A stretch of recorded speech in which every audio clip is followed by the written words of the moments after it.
بسم اللہ الرحمن الرحیم۔ سامعین کرام، آپ سن رہے ہیں عمران سیریز کے سلسلے کا ایک اردو ناول پاور لینڈ، جس کے مصنف ہیں مظہر کلیم ایم اے، اور یہ اس سلسلے کی قسط نمبر 21 ہے۔ مجھے امید ہے آپ کو میری یہ کاوش پسند آ رہی ہوگی۔ آپ نے اگر ابھی تک میرا چینل کہانی گھر سبسکرائب نہیں کیا تو ابھی میرے چینل کو سبسکرائب کر کے بیل نوٹیفیکیشن آن کر لیجئے تاکہ آنے والی ہر نئی کہانی کی اطلاع بر وقت آپ تک پہنچ سکے۔ میں نے ان سب کو چینری ہیڈ کوارٹر کے بلو روم میں قید کر رکھا ہے اور یہ سب لوگ بے ہوشی کے عالم میں بندھے ہوئے ہیں، مادام ایشلے نے جواب دیا۔ یہ آپ کے ہتھے کیسے چڑھے؟ ہنری نے پوچھا۔ اس کے لہجے میں حیرت کا عنصر نمایاں تھا۔ یہ تفصیل بھی سنا دوں گی، تم آ تو جاؤ تاکہ یہ مسئلہ ہمیشہ کے لیے ختم ہو جائے، لیڈی ایشلے نے کہا۔ ٹھیک ہے، میں پہنچ رہا ہوں، ہنری نے جواب دیتے ہوئے کہا۔ ترمزی کو بھی ساتھ لیتے آنا تاکہ وہ بھی دیکھ لے کہ ایشلے کی صلاحیتوں میں کمی نہیں ہوئی، لیڈی ایشلے نے کہا۔ لیکن اس طرح مین ہیڈ کوارٹر خالی ہو جائے گا۔ اصول کے مطابق ایک کو لازماً ہیڈ کوارٹر میں موجود رہنا چاہیے، ہنری نے جواب دیا۔ اوکے، یہ بھی ٹھیک ہے۔ بہرحال وہ تو ویسے بھی اس معاملے میں غیر جانبدار ہے۔ یہ تو تمہارا اور میرا مسئلہ ہے، تم اکیلے ہی آ جاؤ، مادام ایشلے نے رضامند ہوتے ہوئے کہا۔ ٹھیک ہے، میں کچھ دیر بعد ٹرانسمٹ ہو کر آپ کی کوٹھی میں پہنچ جاؤں گا، میرا انتظار کریں، ہنری نے جواب دیا۔ تم کتنی دیر میں یہاں پہنچ رہے ہو؟ فوراً ہی آ جاؤ، لیڈی ایشلے نے زور دیتے ہوئے کہا۔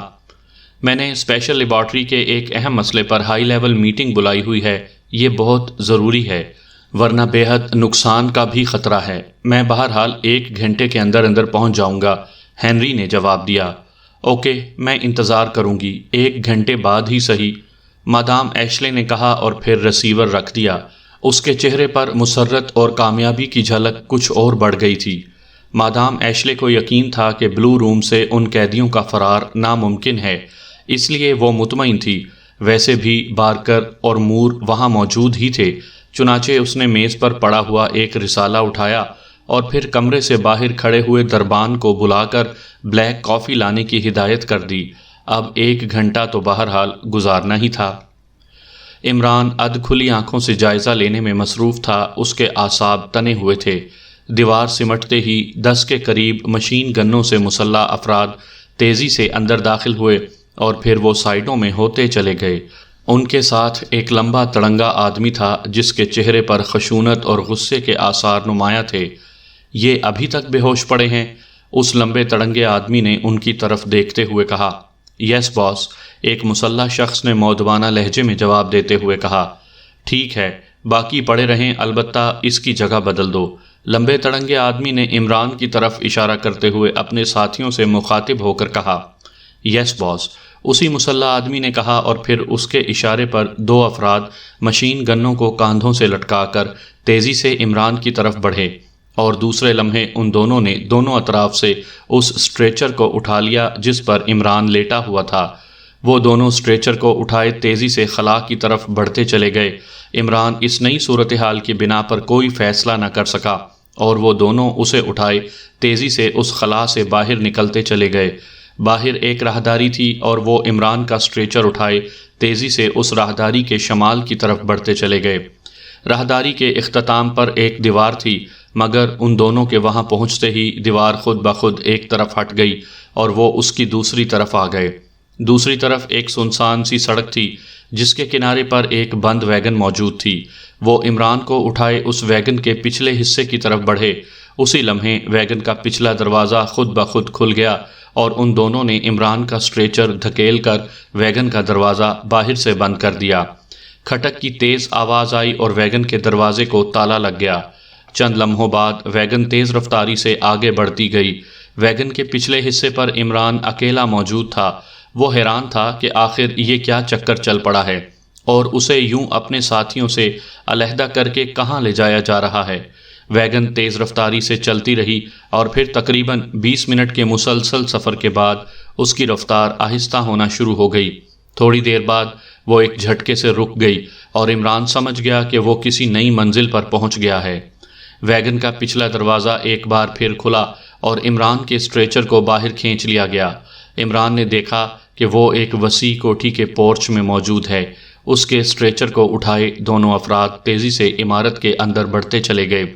ایک راہداری سے گزر کر وہ سیڑھیاں اتر کر ایک بڑے سے تہہ خانے میں پہنچے اور پھر انہوں نے اسٹریچر تہہ خانے میں رکھا اور مشینی انداز میں واپس مڑ کر دروازے کی طرف بڑھتے چلے گئے۔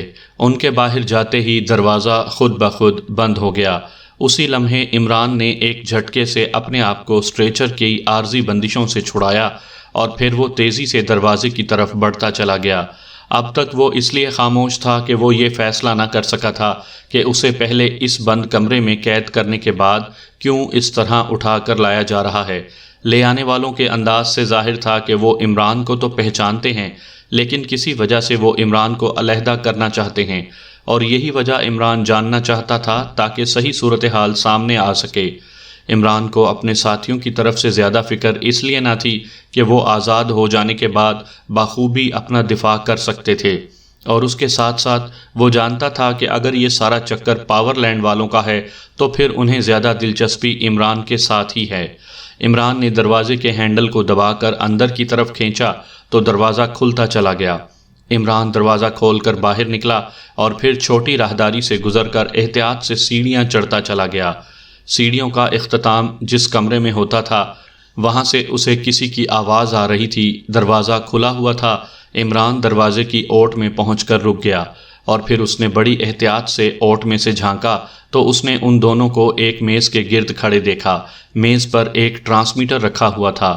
ہیلو، راڈش کالنگ، چیف باس ہنری، اوور۔ ایک آدمی بار بار یہی فقرہ دہرائے چلا جا رہا تھا۔ یس، ہنری کالنگ، اوور۔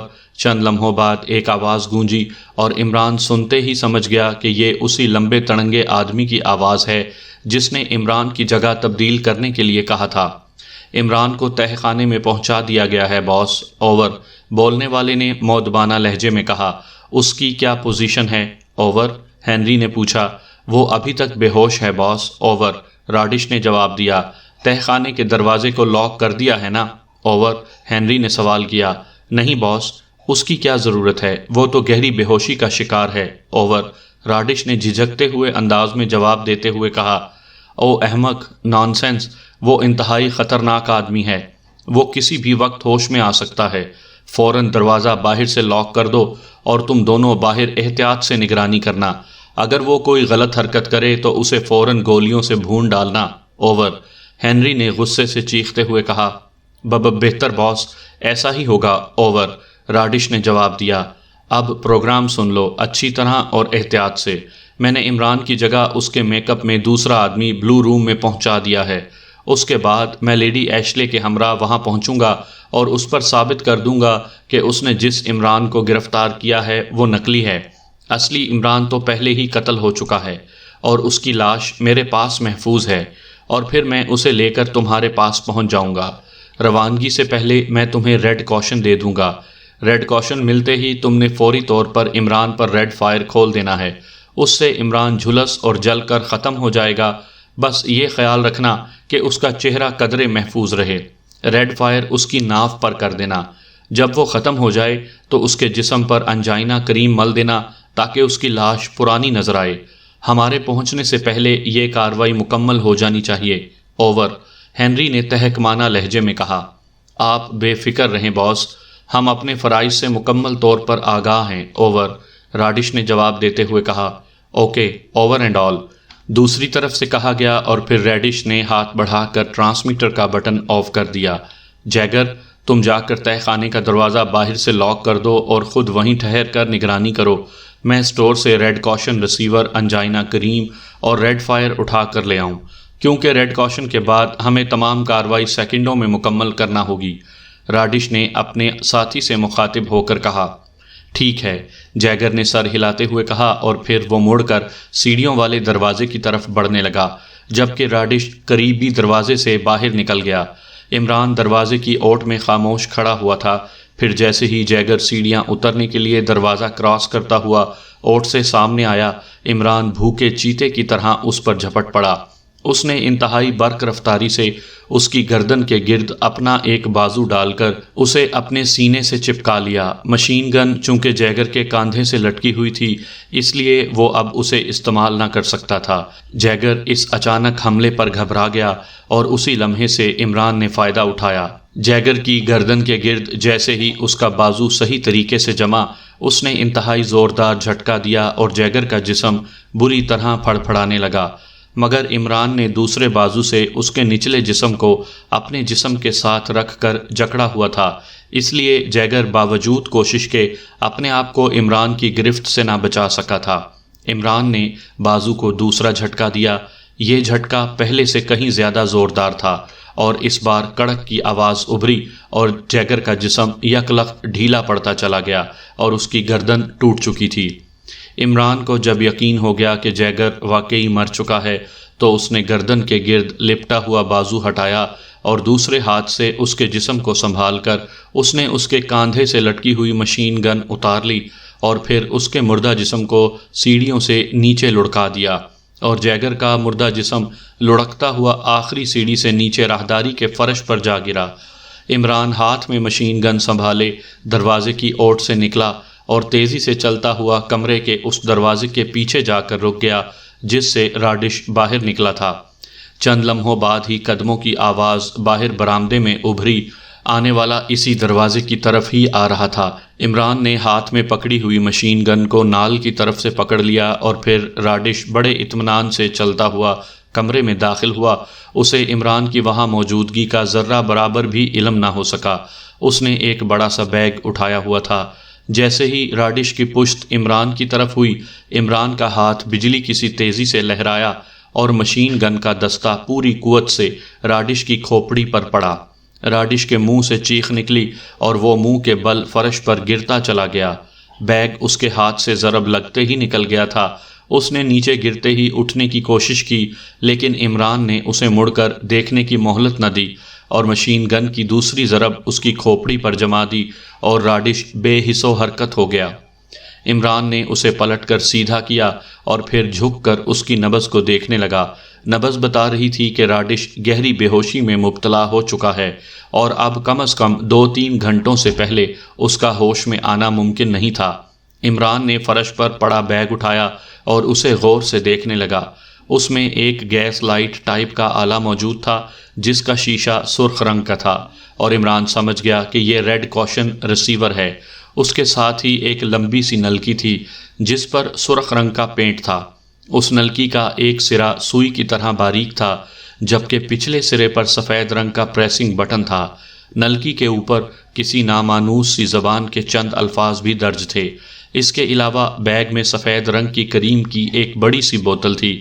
عمران اس کریم کے فنکشن سے اچھی طرح واقف تھا۔ اس سامان کو اچھی طرح دیکھنے کے بعد اس نے بیگ کو وہیں رکھا اور مشین گن اٹھائے وہ کمرے سے باہر آیا۔ اس نے بڑی احتیاط سے کوٹھی کے ایک ایک کمرے کا جائزہ لیا، لیکن کوٹھی خالی پڑی ہوئی تھی۔ ان دونوں کے علاوہ اس عمارت میں اور کوئی ذی روح موجود نہ تھا، البتہ باہر پورچ میں وہی ویگن کھڑی تھی جس سے عمران کو بلو روم سے لایا گیا تھا۔ عمران نے سٹور بھی چیک کیا، پھر اسے اس سٹور میں سے جدید ترین ٹائپ کا میک اپ باکس بھی مل گیا۔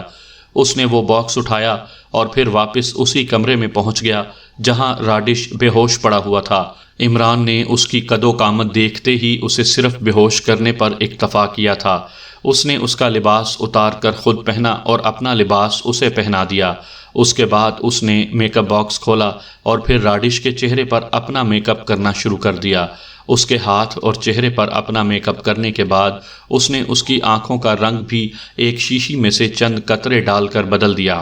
اس کے بعد بالوں کا نمبر آیا اور چند لمحوں بعد فرش پر بے ہوش پڑا ہوا راڈش مکمل طور پر عمران کے میک اپ میں موجود تھا۔ اس کام سے فارغ ہونے کے بعد عمران نے بڑی پھرتی سے اپنے چہرے پر راڈش کا میک اپ کرنا شروع کر دیا۔ اس کے ہاتھ انتہائی تیز رفتاری سے چل رہے تھے اور تھوڑی ہی دیر بعد اس نے اپنے چہرے پر راڈش کا میک اپ مکمل کر لیا۔ میک اپ سے فارغ ہونے کے بعد اس نے جھک کر بے ہوش پر پڑے ہوئے راڈش کو اٹھا کر کاندھے پر ڈالا اور دوسرے ہاتھ سے فرش پر پڑا ہوا بیگ اٹھایا اور پھر سیڑھیاں اتر کر وہ جیگر کی لاش کو پھلانگتا ہوا تہ خانے میں پہنچا اور اس نے بیگ میں سے ریڈ کاشن والا آلہ نکال کر اس کی طرف رکھ دیا۔ ریڈ فائر اور کریم کی ٹیوب نکال کر اس کے ساتھ رکھی اور پھر اس نے راڈش والے لباس کے اندرونی جیب میں موجود ایک باریک سا خنجر باہر نکال لیا۔ لباس کی جیبوں کی تلاشی وہ پہلے ہی لے چکا تھا، اس لیے اسے خنجر کی موجودگی کا علم تھا۔ اس نے راڈش کی پتلون کا پائنچا اٹھایا، وہ اس کی پنڈلی پر نیلی لکیر لباس اتارتے وقت دیکھ چکا تھا، چنانچہ اس نے خنجر کی مدد سے بڑی پھرتی سے ٹرانسمٹ فیوز اس کی پنڈلی سے نکال لیا۔ گوشت کٹنے کی شدید تکلیف کی بنا پر ہی راڈش خود بخود ہوش میں آ گیا۔ اس نے ہوش میں آتے ہی کراہ کر اٹھنا چاہا، مگر بندھے ہونے کی وجہ سے وہ صرف سر کو ہی ہلا سکا۔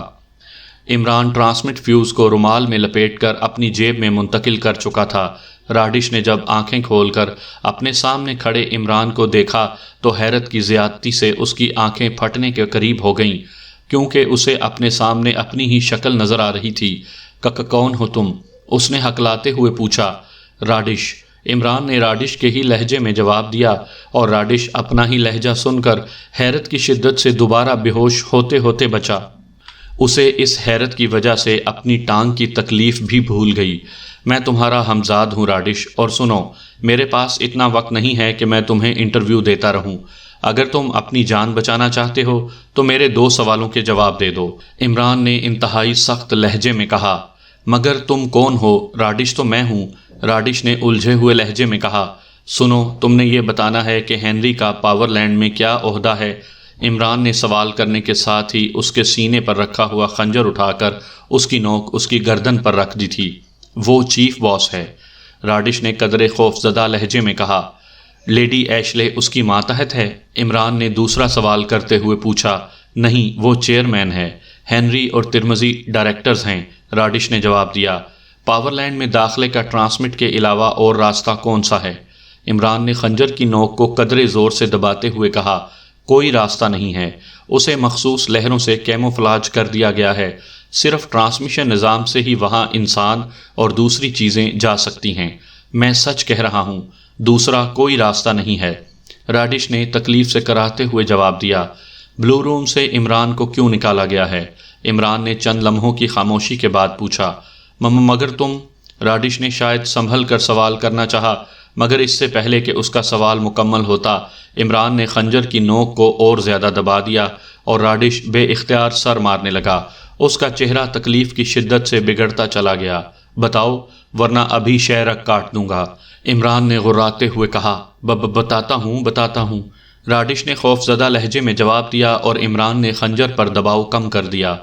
جہاں تک مجھے معلوم ہے، ہنری نے اپنے طور پر عمران کو قتل کروا دیا تھا اور چیئرمین مادام ایشلے کو رپورٹ دے دی تھی کہ عمران مر چکا ہے، لیکن چیئرمین مادام ایشلے نے اپنے گروپ کے آدمیوں کی مدد سے عمران اور اس کے ساتھیوں کو گرفتار کر کے چینری ہیڈ کوارٹر کے بلو روم میں قید کروا دیا، اور پھر ہنری باس کو بلایا تاکہ اس کی رپورٹ کو جھوٹا ثابت کر سکے۔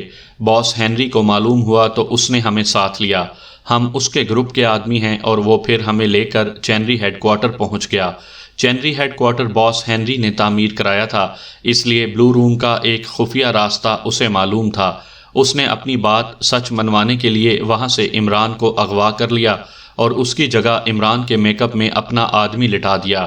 اس آدمی کو ختم کر دیا ہوگا تاکہ وہ صحیح بات نہ بتا سکے۔ اس طرح مادام ایشلے کی رپورٹ جھوٹی ہو جائے گی، اور پھر باس ہنری مادام ایشلے کو یہاں اپنے پوائنٹ پر لا کر عمران کی لاش دکھا کر اس بات کو سچ منوا لے گا کہ اس کی رپورٹ درست تھی۔ راڈش نے اس بار بغیر رکے پوری بات بتا دی اور عمران کے لبوں پر ہلکی سی مسکراہٹ دوڑنے لگی۔ عمران راڈش کے چہرے کی ساخت دیکھ کر ہی سمجھ گیا تھا کہ راڈش مضبوط قوت ارادی کا مالک نہیں ہے۔ یہی وجہ تھی کہ اس نے صرف خنجر کی نوک اس کی شہ رگ پر رکھ کر پوچھ گچھ شروع کر دی تھی، اور اس کا اندازہ درست ثابت ہو رہا تھا۔ تم ہیڈ کوارٹر سے آئے ہو، اب آخری بات بتا دو کہ ہنری اور مادام ایشلے خود بخود کیسے ٹرانسمٹ ہو جاتے ہیں، اور اگر انہیں روکنا ہو تو اس کا کیا طریقہ کار ہے؟ عمران نے خنجر کی نوک پر قدرے دباؤ ڈالتے ہوئے پوچھا۔ ان کے جسموں میں آٹومیٹک نظام موجود ہے، اس لیے انہیں صرف اسے دبانا پڑتا ہے اور وہ ٹرانسمٹ ہو جاتے ہیں، راڈش نے جواب دیا۔ اگر انہیں ایسا کرنے سے روکنا ہو تو؟ عمران نے پوچھا۔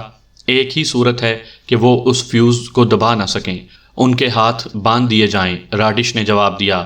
اور پھر اس سے پہلے کہ عمران کوئی اور سوال کرتا، اچانک کمرے میں سرخ رنگ کا جھماکا سا ہوا اور عمران اور راڈش نے چونک کر دائیں طرف دیکھا جہاں ریڈ کاشن ریسیور پڑا ہوا تھا۔ اس میں سے بار بار سرخ رنگ کی لائٹ جل بجھ رہی تھی اور اسے دیکھتے ہی راڈش کی نظروں میں اطمینان کے آثار ابھر آئے۔ اسے معلوم تھا کہ اب تھوڑی ہی دیر میں ہنری یہاں پہنچ جائے گا اور پھر اس کی جان بچ جائے گی، لیکن دوسرے ہی لمحے وہ خوف سے بری طرح چیخنے لگا جب اس نے عمران کو تیزی سے ریڈ فائر نلکی اٹھاتے دیکھا۔ مجھے مت مارو، مت مارو، راڈش نے موت کے خوف سے چیختے ہوئے کہا، لیکن عمران جانتا تھا کہ ریڈ کاشن ملتے ہی وہ بے دریغ عمران پر ریڈ فائر کھول دیتا۔ چنانچہ اس نے دانت بھینچتے ہوئے ریڈ فائر نلکی کی نوک کا رخ اس کی ناف کی طرف کرتے ہوئے پیچھے موجود بٹن کو پریس کر دیا۔ بٹن پریس ہوتے ہی نلکی کی نوک سے سرخ رنگ کی شعاع نکل کر راڈش کے جسم پر ناف والی جگہ سے ٹکرائی اور دوسرے لمحے ایک ہلکا سا دھماکہ ہوا اور راڈش کے جسم میں سے سرخ رنگ کے شعلے نکلے اور راڈش کی آخری دل خراش چیخ نے کمرہ ہلا دیا۔ شعلے صرف ایک لمحے کے لیے بلند ہوئے اور دوسرے لمحے وہ غائب ہو گئے، اور عمران یہ دیکھ کر حیران رہ گیا کہ راڈش کا پورا جسم گردن تک بری طرح جھلس کر رہ گیا تھا۔ کپڑے تقریباً راکھ ہو چکے تھے، جبکہ اس میں جھانکنے والا جسم یوں لگتا تھا جیسے آگ میں جھلس گیا ہو، اور چہرے پر بھی کہیں کہیں جھلسنے کے نشانات موجود تھے، لیکن شکل بہرحال پہچانی جاتی تھی۔ راڈش ختم ہو چکا تھا۔ عمران نے بڑی پھرتی سے ریڈ فائر کو جیب میں رکھا اور پھر اس نے ریڈ کاشن ریسیور کے پاس رکھی ہوئی کریم کی ٹیوب اٹھائی اور پھر اس نے راڈش کے مردہ جسم پر کریم ملنی شروع کر دی، اور جہاں جہاں کریم لگتی جاتی وہاں سے ایسے معلوم ہونے لگتا جیسے جسم کو اس حالت میں آئے ہوئے 3-4 روز گزر چکے ہوں۔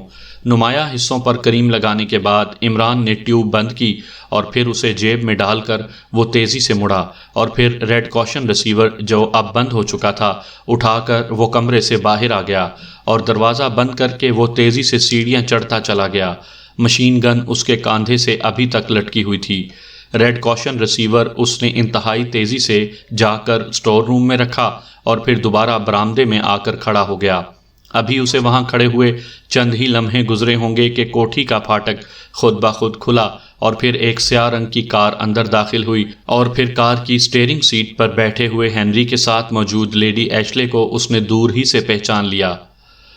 مادام، باس ہنری تشریف لائے ہیں، ایک نوجوان نے اندر داخل ہو کر مؤدبانہ لہجے میں کہا، اور مادام ایشلے جو رسالے کے مطالعے میں مصروف تھی چونک پڑی۔ اس نے رسالہ پھرتی سے میز پر رکھا اور ہاتھ پر بندھی ہوئی گھڑی دیکھنے لگی۔ ہنری سے بات ہوئے 1 گھنٹہ گزر چکا تھا۔ کیا میں اندر آ سکتا ہوں؟ اچانک دروازے پر ہنری کی آواز سنائی دی۔ اوہ ہنری، آؤ آؤ، میں تمہارا ہی انتظار کر رہی تھی، مادام ایشلے نے مسکراتے ہوئے کہا۔ مادام، میں اب بھی یہی کہتا ہوں کہ آپ کو یقیناً غلط فہمی ہوئی ہوگی، اصلی عمران تو ڈاکٹر وکسی کی کوٹھی میں ختم ہو چکا ہے، ہنری نے اندر آتے ہوئے سنجیدہ لہجے میں کہا۔ اس کا فیصلہ ابھی ہو جائے گا، آؤ میرے ساتھ، مادام نے طنزیہ انداز میں مسکراتے ہوئے کہا۔ ٹھیک ہے، دیکھ لیتے ہیں، ہنری نے برا سا منہ بناتے ہوئے کہا، اور پھر وہ مادام کے ساتھ چلتا ہوا کمرے سے باہر آ گیا۔ پورچ میں سیاہ رنگ کی کار موجود تھی۔ یہ کار مادام ایشلے کے استعمال میں رہتی تھی۔ ڈرائیور نے جو پورچ میں ہی موجود تھا ان کو کار کی طرف آتے دیکھ کر جلدی سے کار کا دروازہ کھول دیا۔ تم یہیں ٹھہرو، میں خود ڈرائیو کروں گی، مادام ایشلے نے ڈرائیور سے مخاطب ہو کر کہا، اور ڈرائیور سر ہلاتا ہوا مؤدبانہ انداز میں پیچھے ہٹ گیا۔ مادام ایشلے نے ہنری کو ساتھ والی سیٹ پر بیٹھنے کا اشارہ کیا اور خود اس نے ڈرائیونگ سیٹ سنبھال لی۔ دوسرے لمحے کار ایک جھٹکا کھا کر آگے بڑھی اور کوٹھی سے باہر نکل کر دائیں طرف جانے والی ٹریفک میں شامل ہو گئی۔ آپ نے اسے کیسے گرفتار کیا مادام؟ ہنری نے کار کے کوٹھی سے باہر نکلتے ہی سوال کیا، اور مادام نے بڑے فخریہ انداز میں اس کو اپنی تحقیقات کے متعلق بتا دیا۔ لیکن عمران کی لاش تو میرے پاس محفوظ ہے، پھر یہ عمران کہاں سے پیدا ہو گیا؟ ہنری نے ہونٹ چباتے ہوئے جواب دیا۔ لاش تمہارے پاس محفوظ ہے؟ کیا مطلب؟ مادام نے چونک کر پوچھا۔ میں نے اس کی لاش ڈاکٹر وکسی کی تباہ شدہ کوٹھی سے اٹھوا لی تھی اور اسے 0 پوائنٹ پر رکھوا دیا تھا۔ میں نے سوچا تھا کہ شاید آپ میری رپورٹ پر یقین نہ کریں تو میں اس کی لاش ہیڈ کوارٹر منگوا کر آپ کے سامنے پیش کر دوں گا، لیکن اس کی نوبت ہی نہ آئی اور لاش بدستور 0 پوائنٹ پر پڑی رہی۔ ہنری نے جواب دیا، تو کیا اب بھی وہ لاش موجود ہے؟ مادام نے پوچھا۔ ہاں، ظاہر ہے، جب تک میں اسے ضائع کرنے کا حکم نہ دوں گا وہ تو وہیں پڑی رہے گی، ہنری نے جواب دیا۔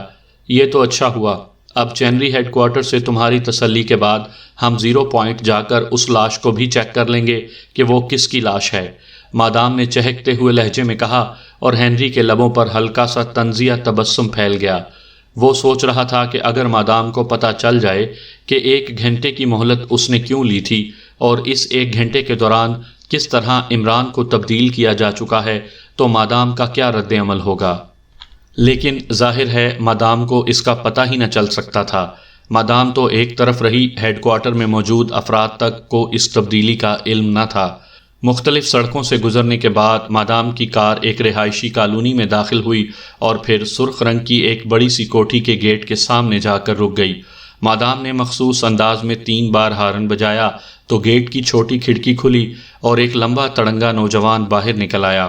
اس نے ہنری اور مادام کو دیکھتے ہی تیزی سے سلوٹ کیا اور پھر تقریباً بھاگتا ہوا واپس کھڑکی میں غائب ہو گیا۔ چند لمحوں بعد بھاری پھاٹک کھلتا چلا گیا اور مادام نے کار اندر کی طرف بڑھا دی۔ وسیع و عریض لان کراس کر کے اس نے پورچ میں پہنچ کر کار روک دی اور پھر وہ دونوں باہر آ گئے۔ پورچ سے ملحقہ برآمدے میں 3 افراد موجود تھے، جن میں سے ایک بارکر تھا، باقی 2 ہیڈ کوارٹر کے لوگ تھے۔ انہوں نے ان دونوں کو دیکھتے ہی بڑے مؤدبانہ انداز میں سلوٹ کیا۔ قیدی موجود ہیں بارکر؟ مادام ایشلے نے بارکر سے مخاطب ہو کر پوچھا۔ یس مادام، وہ بلو روم سے بھلا کہاں جا سکتے ہیں، بارکر نے مؤدبانہ لہجے میں جواب دیا، اور ہنری دھیرے سے مسکرا دیا۔ آؤ ہنری، اور اب خود اپنی آنکھوں سے دیکھ لو کہ کیا واقعی بلو روم میں موجود عمران اصل ہے یا نقل، مادام نے طنزیہ لہجے میں کہا، اور ہنری نے جواب میں صرف سر ہلانے پر ہی اکتفا کیا۔ وہ دونوں ایک دوسرے کے پیچھے چلتے ہوئے راہداری سے گزر کر ایک کمرے میں داخل ہوئے۔ اس کمرے سے ہوتے ہوئے وہ ایک اور راہداری میں آئے اور پھر اس راہداری کے اختتام پر موجود سیڑھیاں اترتے چلے گئے۔ بارکر ان کے پیچھے تھا۔ سیڑھیاں اترنے کے بعد وہ ایک اور پتلی سی راہداری میں پہنچے اور اس راہداری کی دونوں دیواریں سپاٹ تھیں۔ ان میں کوئی دروازہ وغیرہ نظر نہ آ رہا تھا، البتہ راہداری میں 5 افراد سٹین گنوں سے مسلح بڑے چوکنے انداز میں کھڑے ہوئے تھے۔ ہنری اور مادام ایشلے کو دیکھتے ہی ان کے اعصاب تن گئے اور چہروں پر سنجیدگی پہلے سے کہیں زیادہ بڑھ گئی۔ مادام ایشلے ان کی طرف توجہ کیے بغیر آگے بڑھتی چلی گئی۔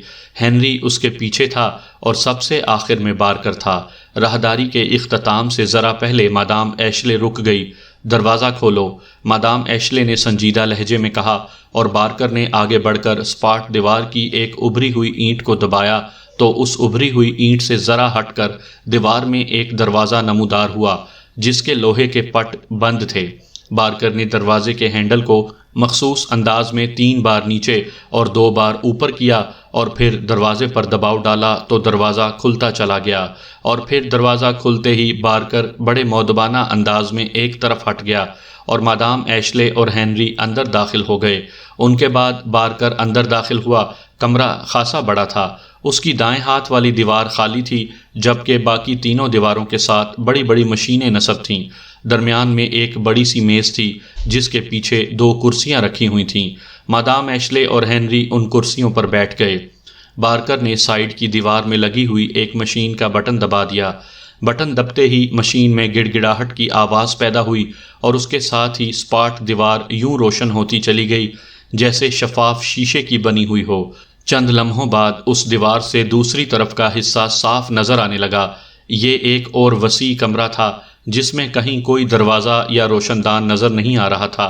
اس کمرے کی چھت کے ساتھ ایک بڑا سا فانوس جل رہا تھا جس کے بلبوں سے نکلنے والی خاصی تیز روشنی نے اس کمرے کو جگمگا رکھا تھا۔ کمرے میں ایک قطار میں سٹریچر نما تختے پڑے ہوئے تھے جن پر مختلف افراد آنکھیں بند کیے لیٹے ہوئے تھے۔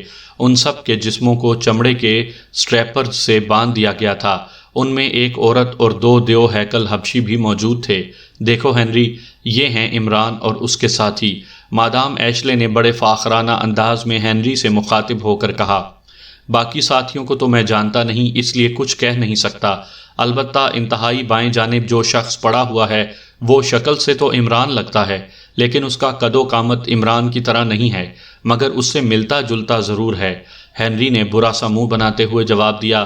اس کی نظریں انتہائی بائیں جانب اسٹریچر پر پڑے ہوئے شخص پر جمی ہوئی تھیں، جس کی گردن ایک طرف کو جھکی ہوئی تھی۔ ضد کا تو کوئی علاج نہیں ہے، اگر تم چاہو تو اسے یہاں منگوا کر دکھا دوں تاکہ تم ہر طرح سے تسلی کر لو۔ مادام ایشلے نے جھنجھلائے ہوئے لہجے میں جواب دیا۔ آپ نے تسلی کر لی ہے؟ ہنری نے اسپاٹ لہجے میں کہا۔ ہاں، یہ مقامی لوگوں کے میک اپ میں تھا۔ میک اپ واش مشین سے اس کا میک اپ صاف کیا گیا تو اس کی اصل شکل سامنے آ گئی، اور تم جانتے ہو کہ ہماری میک اپ واش مشین کتنی جدید اور قابل اعتماد ہے، لیڈی ایشلے نے جواب دیا۔